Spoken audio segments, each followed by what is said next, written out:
রবীন্দ্রনাথ ঠাকুর এই গানের যে সুর সেটা নিয়েছিলেন গগন হরকরার কাছ থেকে।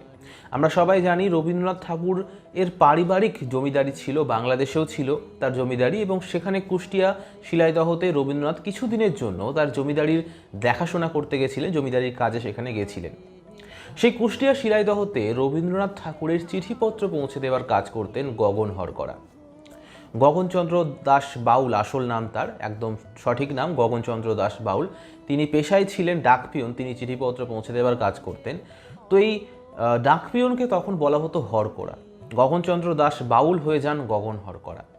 এই গগন হরকরার সহজাত গানের যে প্রবৃত্তি, তার স্বাভাবিক গান গাওয়ার যে একটা ব্যাপার, সেটা রবীন্দ্রনাথ ঠাকুরকে খুবই প্রভাবিত করে। সেই কারণে রবীন্দ্রনাথ ঠাকুরের বহু গানে আমরা এই বাউল সুরকে ব্যবহার হতে দেখতে পাই।